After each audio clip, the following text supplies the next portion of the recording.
Alright, I'm the Flat Rate Master, and today we're talking wasted money on tools. First thing we're going to talk about is, it happens to everybody, guys. You decide a tool is going to be awesome, you buy it, you get it back, and you start using it, and this sucks.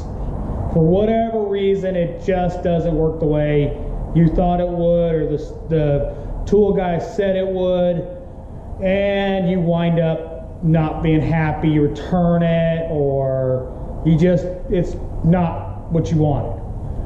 First one up is probably the oldest tool I've got in my toolbox as far as wasted money. This is a Blue Point indexing ratchet. Now, I actually saw South Main Auto, Erico, use one of these. Well, I can tell you he's used it more than I have, because I've never found a situation where this worked well at anything. All I wound up doing was rounding the fastener off, because you get it like this, and you start to twist, and it instead of going like this, it goes like that. Because you know the only way is to press hard, and because you're trying to break a fastener loose that's in a bad spot. And all I found is it rounds fasteners. Now, I've owned this for a long time. It's an old, 30 teeth junky ratchet, made in the USA though. But it basically was a waste of money. I've never gotten any use out of this. Every time I've tried to use it, I want to throw it across the shop, because it never does anything worth a crap. Sorry about that, but it's the truth. All right, next one is this swivel from Snap-on. Now, this is the old style with the collar, and I thought this would be great, and it does work well on applications like, Chevy 350s, the later model 5.3s, the 404s, where you've got, swivel, and you can go on the spark plug and, pull it out. My problem is anything with a tube, Honda V6s, this thing will not fit in there. What good is that? Now, yeah, you can buy the universal style. I've never liked those. I've never liked a chrome universal. When I grab a universal chrome, it's last ditch, because 9 times out of 10 they wind up getting a wrong angle, and then it's not pulling, it's not going right. Next one. Now, this next one is kind of surprising, because I'm a big fan of their tools. VIM, inverted torques, chrome swivels. Now, I bought this set specifically for working on BMWs. There's a trick on filter stands where the one bolt is under the intake. The correct method, the book method, is take the intake off.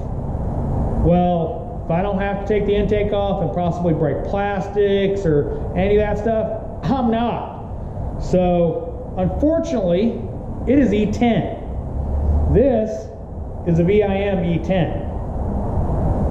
This is a Snap-on E10, obviously in 1/4 inch drive. This VIM is basically useless in that application. It's too big, it's too bulky for such a small fastener. It is useless, basically. And I found the rest of the set not much better. I mean, it's like, for instance, E8.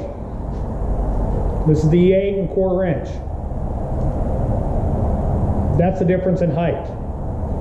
Well, that's a huge difference when you're trying to get in a really tight space on a BMW.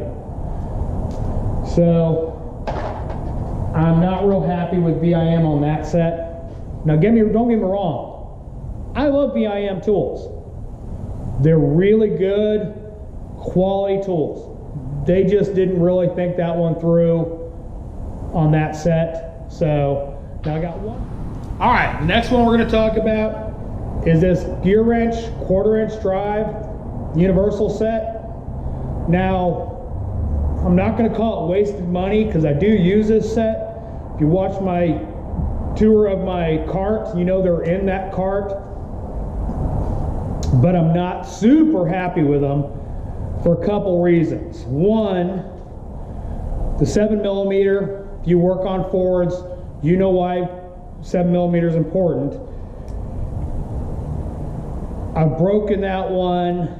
It's too thick, it's too long. So I have a snap-on version of that, the 8mm. The 10mm is pretty long compared to the snap-on. Sorry. They're okay. It's just not the greatest set in the world. So if you can afford it, step up by the snap-on, but they're cheap. Last one we're going to talk about is this Milwaukee Light. Now the good news is this came free. I didn't pay for it. It came to kit. All right, the last one we're going to talk about is this Milwaukee Light. Not really wasted money because it came free in a kit, but I honestly don't know why I keep it in my toolbox. It is stable enough, but the range of motion isn't that great, and the light is not that bright. It's not a LED, it is an old incandescent bulb. They're kind of hard to find, they're not easy to pick up, and it chews through batteries. Like 45 minutes, this standard capacity 2.0 is probably dead. I haven't used it in a long time because I got tired of it, but not exactly the greatest, light on the planet. And I am kind of, saying Milwaukee doesn't make everything great. So I am the Flat Rate Master. If you like the video, give me a thumbs up. Comments are always appreciated. If you didn't like the video, give me a thumbs down. And as always, thanks for watching. Subscribe. I'm the Flat Rate Master.